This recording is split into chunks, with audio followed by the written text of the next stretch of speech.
नमस्कार, मैं नवीन कुमार मनीष आपके सामने आज बहुपद के प्रथम भाग में बहुपद की पहचान उसके मान के साथ आपके सामने उपस्थित हुआ हूँ। बहुपद की पहचान के लिए दिए गए व्यंजक में चर के अधिकतम मान और उसके पदों के आधार पर किया जाता है। आइए हम उसको समझने का प्रयास करते हैं। जैसे यहाँ जो दिया गया है ये बहुपद के प्रकार हैं। पहला देखिए a x power 1 plus B. यहाँ मैक्सिमम जो चर का जो घात है वह 1 है, इसलिए यह एक घातीय बहुपद है जिसको लीनियर पॉलिनोमियल भी कहा जाता है। दूसरा यहाँ देखिए x square plus b x plus c. यहाँ पर देखिए x1 भी है x2 भी है, लेकिन मैक्सिमम घात यहाँ एक्स स्क्वायर है, इसलिए इसको हम लोग द्विघातीय बहुपद कहते हैं, यानी क्वाड्रेटिक पॉलिनोमियल कहते हैं। तीसरा आप देखिए ax³ plus b x square plus c x plus d, यह त्रिघातीय बहुपद है जिसको क्यूबिक पॉलिनोमियल भी कहा जाता है।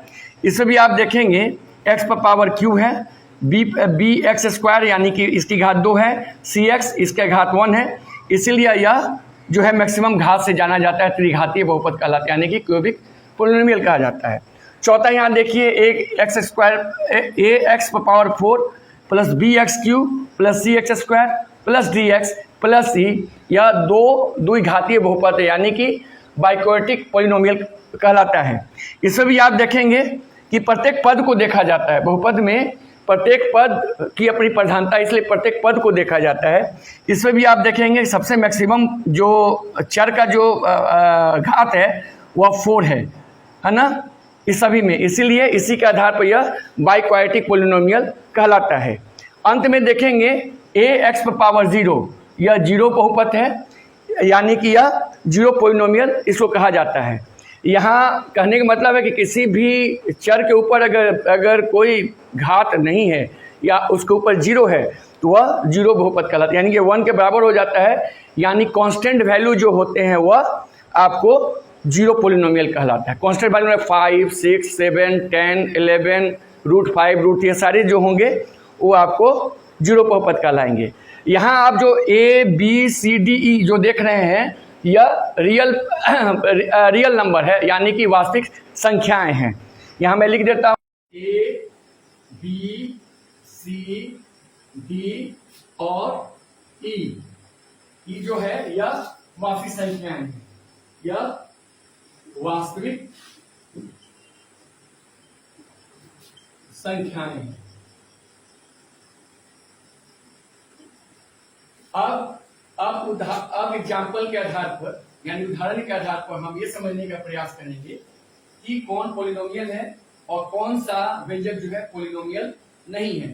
यहाँ 11 एग्जाम्पल दिया गया है जिसमें हमें बहुपद की पहचान करनी है। एक चीज ध्यान रखना होगा कि बहुपद में जो x जो होता है, जो चर जो होता है, उसका घात जो है हमेशा पूर्ण संख्या में होता है। पूर्ण संख्या का मतलब 0 से लेकर इनफिनिट तक का नंबर होगा।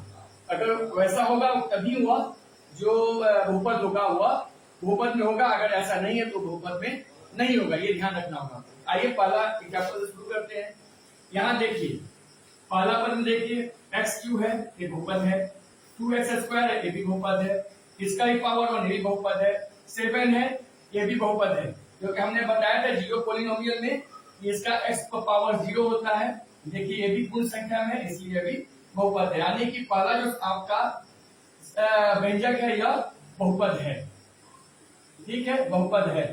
दूसरे वाले में देखिए यहाँ y का पावर जो है 2 है, तो ये पूर्ण संख्या है। यहाँ भी देखिए y का पावर 1 है, यह भी पूर्ण संख्या में है, यह बहुपद है।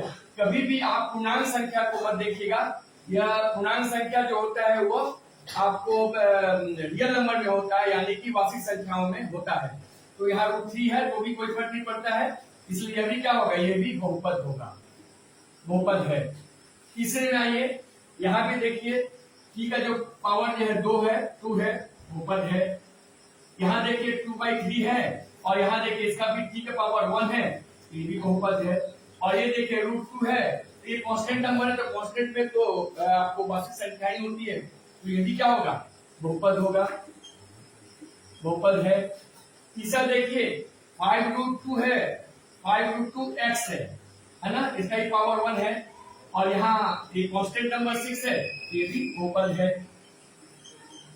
यहाँ देखिए x है, ये बहुपद है, लेकिन यहाँ देखिए जो होगा बहुपद नहीं होगा, क्योंकि यहाँ 1/x को हम लोग क्या लिखेंगे, x को पावर -1।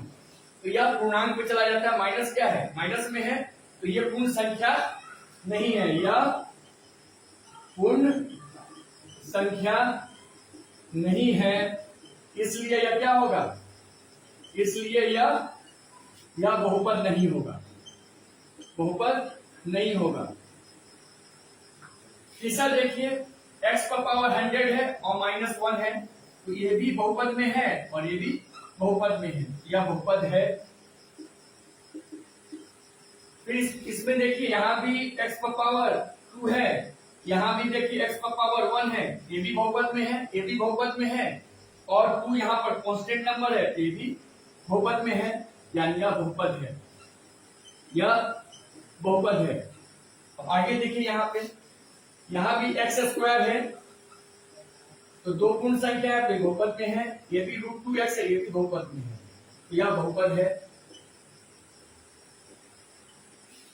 इस केस में देखिए x पर पावर 2 है, ये बहुपद है, 2x पर पावर -2 है, तो ये आपका पूर्ण संख्या नहीं है, पूर्ण संख्या नहीं है, इसीलिए ये क्या हो जाएगा, यह बहुपद नहीं है, यह बहुपद नहीं है। और लास्ट में देखिए 10 और 11, ये दोनों संख्याएं जो है आपको कांस्टेंट में दिया हुआ है।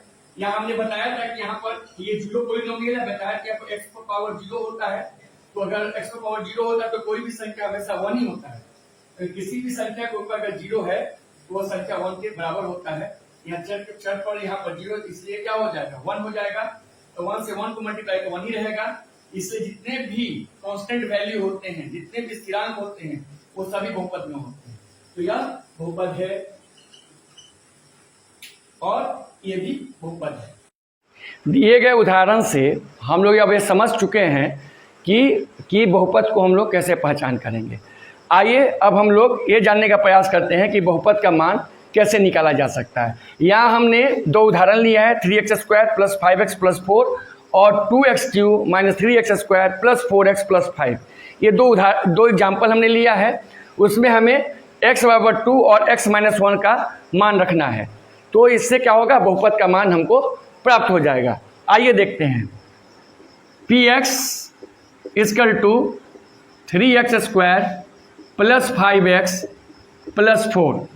अब x से जगह पे हम 2 का मान यहाँ तो रखते हैं, तो यहाँ देखिए 3 × x से जगह पर 2 की वैल्यू को रखेंगे, प्लस 5 × 2 + 4 = 3 × 4 + 10 + 4, 3 4 जा 12 + 10 + 4, इस तीनों को जोड़ते हैं तो ये हो जाता है 26 होता है, यानी कि 2 के मान के लिए बहुपद का मान जो होगा वह 26 होगा। उसी तरह इसमें इस समीकरण का हम लोग देखते हैं, इस व्यंजक का देखते हैं कि बहुपद का मान क्या होगा। तो p 2 = 2 × x की जगह पर 2 रखेंगे, पावर 3 - 3 × 2 पर पावर 2 प्लस 4 × 2 + 5 = 2 × 2 को 3 टाइम्स करेंगे तो 8 होगा, 8 - 3 × 4 प्लस 4 2 जा 8 प्लस 5, यानी 8 2 जा 16 -12 प्लस 13 = इस दोनों को ऐड करेंगे 13 और 16 को, 29 - 12 = 17। इस तरह से हम x = -1 का भी मान हम लोग निकाल सकते हैं। इस तरह से आज आपने बहुपद की पहचान और उसके मान को आप अच्छी तरह समझ गए होंगे। इस पर आप प्रैक्टिस करते रहिए। इसी तरह कोई अगर प्रॉब्लम आता है तो आप इसको कमेंट बॉक्स में जरूर लिखिए। फिर इसके आगे हम लोग द्वितीय भाग में आएंगे। तब तक के लिए धन्यवाद।